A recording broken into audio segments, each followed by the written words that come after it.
ಗುರುಗಳೇ, ಈಗ ಕೆಲವೊಂದು ಆಶ್ರಮಗಳಲ್ಲಿ ಪ್ರಾಣಿ ಪಕ್ಷಿಗಳೆಲ್ಲ ಒಟ್ಟಾಗಿ ಒಂದು ವೈರತ್ವ ಇಲ್ದಂಗೆ ಅಲ್ಲಿ ಕೆಲವೊಂದು ಹೊರಗಡೆ ಕೂಡ ನಾವು ನೋಡ್ತೀವಿ, ಬೆಕ್ಕು ಮತ್ತು ಇಲಿ ವೈರತ್ವ ಇರುತ್ತೆ, ಬಟ್ ಒಂದಾಗಿ ಬಾಳ್ತಾ ಇರ್ತವೆ.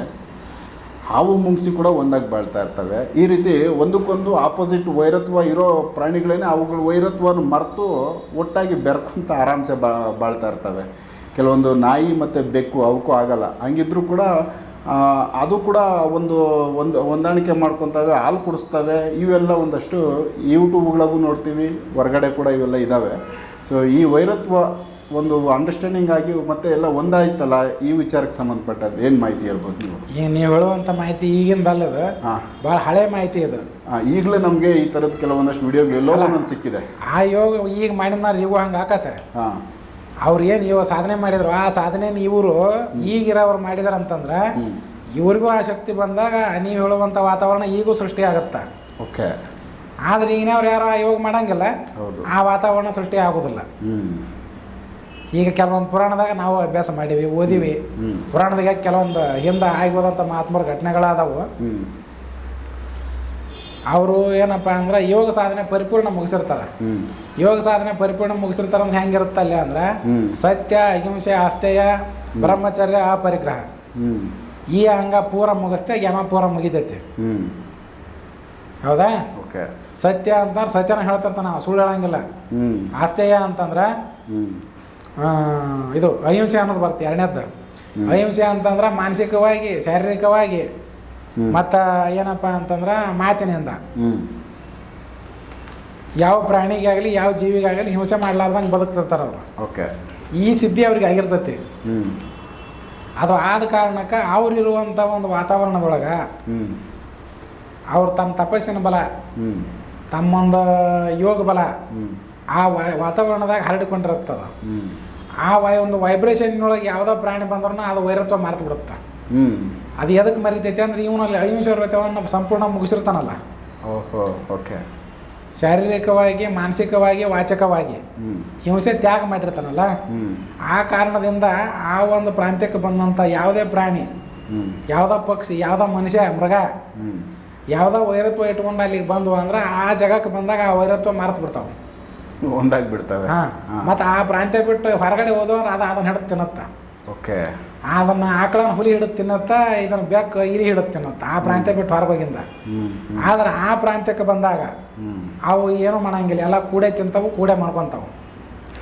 ಅದು ಅವನ ತಪಸ್ಸಿನ ಪ್ರಭಾವದಿಂದ ಹಂಗಾಗಿರ್ತೈತಿ. ಇದು ಸತ್ಯ ಹೇಳುತ್ತಿದ್ದಂಥ ಕಾರಣದಿಂದ ಅವನು ಏನೋ ಯಾವುದೋ ಮಾತು ಸತ್ಯ ಹಾಕವು. ಏನೋ ಹೇಳವ, ಒಳ್ಳೇದ ಹೇಳಿ, ಕೆಟ್ಟದ್ದು ಹೇಳಿ, ಶಾಪ್ ಕೊಡಲಿ, ವರ ಕೊಡಲಿ, ಎಲ್ಲ ಸತ್ಯನ ಹಾಕವು. ಇದು ಸತ್ಯವ್ರತ. ಏನು ಅಹಿಂಸಾ ವ್ರತವನ್ನು ಇದನ್ನು ಸಂಪೂರ್ಣವಾಗಿ ಅದನ್ನು ಆಚರಣೆ ಮಾಡಿ ಅದನ್ನು ಸಿದ್ಧಿ ಮಾಡಿದಕ್ಕೆ ಈ ಒಂದು ಮಹಿಮೆ ಕಾಣ್ತಿರುತ್ತೆ. ಬ್ರಹ್ಮಚರ್ಯ ಪಾಲನೆ ಮಾಡಿರ್ತಾನೆ, ಅದ್ರ ಶಕ್ತಿ ಬೇರೆ. ಕಳ್ತನ ಮಾಡದೇ ಇರೋದು, ಆಸ್ತಿಯ ಕಳ್ತನ ಮಾಡದೇ ಇರೋದು, ಅದ್ರ ಶಕ್ತಿ ಬೇರೆ. ಅವ ಇಚ್ಛೆ ಪಟ್ಟದ್ದು ಎಲ್ಲ ತಾನೇ ಬರ್ತಿರ್ತಾವೆ. ಹಿಂಗೆ ಯಮ ಅನ್ನುವಂಥ ಭಾಗ ಪೂರ ಮಾಡಿದಾಗ ಅದಕ್ಕೆ ಸಂಬಂಧಪಟ್ಟಂಥ ಏನೇನು ವ್ರತ ಅದಾವೋ ಆ ವ್ರತ ಮಾಡಿದಾಗ ಆ ಶಕ್ತಿ ಪ್ರಾಪ್ತಿ ಆಗಿರುತ್ತೆ. ತಾನ ಅದು ಎಲ್ಲ ತಂದು ಕೊಡ್ತಿರ್ತೈತಿ. ತನಗೆ ಅವಶ್ಯಕತೆ ಇಲ್ಲದೆ ಇರುವಂಥದ್ದನ್ನು ಹೆಚ್ಚಿಗೆ ಕೂಡಿಡುವಂಗಿಲ್ಲ. ಹಿಂಗೆಲ್ಲ ಐತಿ. ಮಠದಾಗಿದ್ದಂಥ ಅವ್ರು ಹೆಚ್ಚಿಗೆ ಬ್ಯಾಂಕ್ನಾಗ ಅಕೌಂಟ್ ಮಾಡಿ ಕೂಡಿಡ್ತಾರಲ್ಲ, ಇದು ಆ ವ್ರತ ಅಲ್ಲಿ ಭಂಗ ಆತದ. ತನಗೆ ಅವಶ್ಯಕತೆ ಇದ್ದಷ್ಟು ಮಾತ್ರ ಇಟ್ಕೋಬೇಕು, ಹೆಚ್ಚಿಗೆ ಕೂಡಿಡುವಂಗಿಲ್ಲ ಅಂತ ಅದು ಯಮ ಅನ್ನುವಂಥ ನಿಯಮದಾಗ ಬರೋ ಹಂಗೆ ಹೇಳ್ತೈತಿ.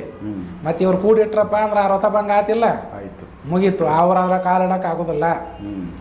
ಅಹಿಂಸೆ ಅಂತಂದ್ರೆ ಹೆಂಗೆ ಬರ್ತವೆ, ಶಾರೀರಿಕವಾಗಿ, ಮಾನಸಿಕವಾಗಿ, ವಾಚಕವಾಗಿ ಬರ್ತಾವಲ್ಲ. ಯಾರಿಗಾರ ಏನಪ್ಪ ಅವ್ನು ಬೇಗ ಬೇದ್ರು ಮುಗಿತಾ ಇಲ್ಲ, ಅವ್ನ ಮನ್ಸಿಗೆ ನೋವು ಆತಂದ್ರೆ ಹಿಂಸೆ ಆದಂಗೆ, ಏನು ಹಿಂಸೆ ಆಗ್ಲಾರ್ದಂಗೆ ಆದಂಗೆ ಹಾಂ ಆ ಪಾಪನು ಬರುತ್ತಾ. ಅವನು ಅಂಥದ್ದು ದೋಷ ಆಗ್ಲಾರ್ದಂಗೆ ಗೊತ್ತಿರ್ತಾನವ. ಅವಾಗ ಯಮ ಅನ್ನೋದು ಮುಗಿತೈತಿ ಪೂರ.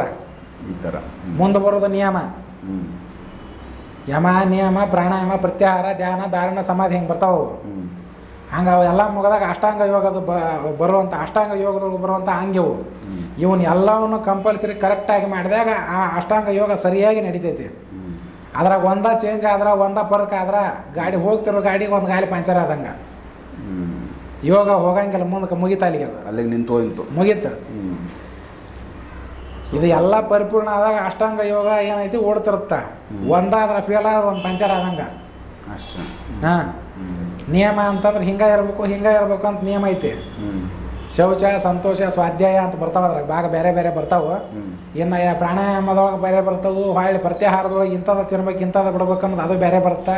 ಪ್ರತ್ಯಾಹಾರ ಅಂದ್ರೆ ಆಗಲೇ ಈಗ ಮೊದಲಿನ ವಿಡಿಯೋದೊಳಗೆ ಹೇಳಿದ್ನಲ್ಲ ನಾನು, ಏನು ತಿನ್ಬೇಕು ಏನು ತಿನ್ನಬಾರ್ದಂತ, ಅವೆಲ್ಲ ಪ್ರತ್ಯಾಹಾರದಾಗ ಬರ್ತಾವೆ. ಇವನ್ನೆಲ್ಲ ಮಾಡಿದಾಗ ಮುಂದೆ ಧ್ಯಾನ, ಧಾರಣ, ಸಮಾಧಿ ಇವು ಚಲವಾಕ್ಕವು. ಇವು ಅಷ್ಟಾಂಗ ಯೋಗದೊಳಗೆ ಬರ್ತಾವೆ. ಇವು ಆ ಆಶ್ರಮದೊಳಗಿರುವಂಥ ಮಹಾತ್ಮ ಅಷ್ಟಾಂಗ ಯೋಗ ಅಥವಾ ಇನ್ನು ಹಠಯೋಗ ಪರಿಪೂರ್ಣ ಮುಗಿಸಿರ್ತಾನವ. ಅದನ್ನು ಮುಗಿಸಿದ ಕಾರಣಕ್ಕೆ ಅವನ ಆಶ್ರಮದಾಗ ಈ ಮಹಿಮೆಗಳು ಕಾಣ್ತಿರ್ತಾವೆ. ಮತ್ತು ಬೇರೆ ಯೋಗ ಮಾಡಿದವ್ರ ಆಶ್ರಮದಾಗ ಇವು ಮಹಿಮೆಗಳು ಕಾಣಂಗಿಲ್ಲ ಅಂತಂದ್ರೆ, ಬೇರೆ ಯೋಗ ಮಾಡಿದಂಥ ಒಂದು ಮಹಾತ್ಮರ ಆಶ್ರಮದೊಳಗೆ ಈ ಮಹಿಮೆಗಳು ಕಾಣಂಗಿಲ್ಲ. ಕಾಣ್ತಾವೆ ಅಲ್ಪ ಸ್ವಲ್ಪ ಕಾಣ್ತಾವೆ, ಸಂಪೂರ್ಣ ಕಾಣಂಗಿಲ್ಲ. ಮತ್ತು ಪುರಾಣದಾಗ ಈ ನಾ ಹೇಳುವಂಥ ಮಹಿಮೆಗಳ ವರ್ಣನೆ ಐತಿಲ್ಲ. ಹೌದು. ಮತ್ತು ಪುರಾಣದೊಳಗೆ ನಾ ಹೇಳೋ ಮಹಿಮೆಗಳ ವರ್ಣನೆ ಐತೆ ಅಂದ್ರೆ ಅವರು ಈ ಯೋಗ ಮಾಡ್ತಿದ್ರು. ಆ ಕಾರಣಕ್ಕೆ ಅಲ್ಲಿರುವಂಥ ಪ್ರಾಣಿ ಪಕ್ಷಿಗಳು ಏನದಾವ ಅದನ್ನು ಅದು ವೈರತ್ವ ಮಾಡ್ತಿದ್ದಿಲ್ಲ, ತಿಂತಿದ್ದಿಲ್ಲ, ಹಿಡಿತಿದ್ದಿಲ್ಲ. ಆ ಪ್ರಾಂತ್ಯ ಬಿಟ್ಟು ಹೊರಗೋಗಿಂದ ಅದು ಅದನ್ನು ತಿನ್ನತ್ತ. ಸೊ ಅದು ಆ ಸ್ಥಳದ ಮಹಿಮೆ. ಹಾಂ, ಈಗ ಒಂದು ಯಾವುದೋ ಒಂದು ಮಠಕ್ಕೆ ಹೋಗಿದ್ವಿ ನಾವು. ಮಠದಾಗ ಹಂದಿ ತಿರುಗಾಡಕತ್ತಿದ್ವು, ನಾಯಿ ತಿರುಗಾಡಕತ್ತಿದ್ವು. ನಾನು ಕರ್ಕೊಂಡು ಹೋಗಿದ್ದೆ ಒಬ್ಬ ಮನುಷ್ಯನ. ಮಠಾಧಿಪತಿ ಎಲ್ಲಿ ಯಾವಾಗ ಬಂದಿರಂತ ನಾನು ಕೇಳಿಲ್ಲ, ಎಲ್ಲಿಂದ ಬಂದಿರಂಗಿಲ್ಲ. ತಾನು ಅಷ್ಟಕ್ಕೆ ಕೂಲಿಯಾಗ ಮಕ್ಕೊಂಡು ನಿದ್ದೆ ಮಾಡಕತ್ತಿದ್ದವ. ಹೆಂಗ್ರಿ ಅದು ಮಠ ಅಂದ್ರೆ ಅವರು, ಈ ಮಠ ಹೆಂಗಪ್ಪ ಅಂತಂದ್ರೆ ಅವ ಮಕ್ಕೊಂಡು ನಿದ್ದೆ ಮಾಡಕತ್ತಾನ ಒಳಗೆ. ಬಂದಾರಿಗೆ ಬರ್ರಿ ಅನ್ನೋಲ್ಲ, ಹಿಡಿ ನೀರು ಕುಡ್ರಿ ಅನ್ನೋಲ್ಲ. ನಾವು ಅವನೇನು ಕೇಳಕ್ಕೆ ಹೋಗಿಲ್ಲ, ಬಿಸಿಲು ಐತಿ ಅಂತ ಕುಂದ್ರಕ್ಕೆ ಹೋಗಿದ್ವಿ ಅಲ್ಲಿ. ಅಂದ್ರೆ ಒಂದು ಕಡೆ ಮೂರ್ತಿ ಮಾಡಕ್ಕಾಗಿ ಹೋಗಿದ್ವಿ.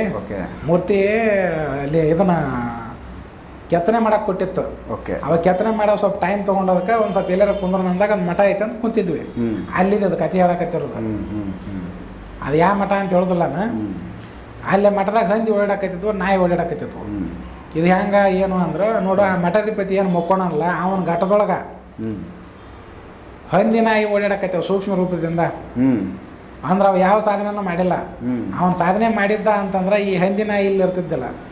ಸಾಧನೆ ಮಾಡಿದ್ರೆ ಶಕ್ತಿ ಹೆಚ್ಚಾಗತ್ತ. ಶಕ್ತಿ ಹೆಚ್ಚಾರ ಜನ ಬಂದೆಲ್ಲ ರಿಪೇರಿ ಮಾಡ್ತಾರೆ, ಚಲೋ ಮಾಡ್ತಾರೆ, ನೋಡಕ್ಕೆ ಮಠ ನೀಟ್ ಇಡ್ತಾರೆ. ಹೌದಲ್ಲ? ಎಲ್ಲ ಶಿಸ್ತಿರ್ತೈತಿ. ಮಠ ಶಿಸ್ತಿರ್ತಪ್ಪ ಅಂದ್ರೆ ಅವ ಶಿಸ್ತಿರ್ತಾನೆ. ಘಟದಂಗೆ ಮಠ ಅಂತ. ಕರೆಕ್ಟ್. ಮತ್ತು ಈಗ ಇವನು ಮಠ ನೋಡಿಬಿಟ್ಟು ಇವನು ಘಟ ಹೆಂಗೈತಿ ಗೊತ್ತಾಗತ್ತ ಅಷ್ಟೇ. ಇಲ್ಲೇನೈತಿ, ಏನೈತಿ ಇಲ್ಲಿ ಕಾಣಿಸ್ತಾ ಇದೆ. ಅವನಲ್ಲಿ ಕೂಡ ಆ ಒಂದು ಶಕ್ತಿನೂ ಇದ್ದಂಗಿಲ್ಲ. ಮತ್ತೆ ಅವನ ಘಟ ಇದ್ದಂಗಿಲ್ಲ ಮಠ ಕಾಣಕತ್ತೈತಿ ನೋಡು. ಇಲ್ಲಿ ಮಠದಾಗ ನಾಯಿ ಓಡಾಡಕತ್ತೇವೆ, ಹಂದಿ ಓಡಾಕತ್ತೇವ. ಅವನೊಳಗು ಹಂದಿ ನಾಯಿ ಅಂದ್ರೆ ಯಾವುದೋ ಒಂದು ಶಕ್ತಿ ಅವನೊಳಗೆ ಓಡಾಡಕತ್ತೇವ. ಘಟದಾಗ ಮಠ. ಆ ವ್ಯಕ್ತಿ ಹಂಗೆ ಜಾಗ, ಅವನ ಘಟ ಹೆಂಗಿರುತ್ತೆ ಹಂಗೆ ಮಠ ಕಾಣ್ತಿರುತ್ತ. ಮನಿ ಮಾಲಕ್ ಹೆಂಗಿರ್ತಾನೆ ಹಂಗೆ ಮನೆ ಕಾಣ್ತಿರುತ್ತ. ಹೌದು. ಮನಿ ಮಾಲಕ್ ಹೆಂಗಿರ್ತಾನ ಹಂಗೆ ಆ ಮನೆ ಕಾಣ್ತಿರುತ್ತ. ಹೌದಲ್ರಿ? ಕರೆಕ್ಟ್. ಹಂಗ ಇಲ್ಲಿ ಘಟ ಹೆಂಗೆ, ಈ ಮಠಾಧಿಪತಿ ಘಟ ಹೆಂಗೆ ಕಾಣ್ತಿರ್ತೈತಿ, ಇದರಂಗೆ ಅವನ ಮಠ ಕಾಣ್ತಿರುತ್ತ. ಸೊ ಇದೊಂದು ಅನುಭವ ನಿಮ್ಮದು. ಇದು ಅನುಭವ ಅನ್ನೋಕ್ಕೇನಿದು ಕರೆನಾ.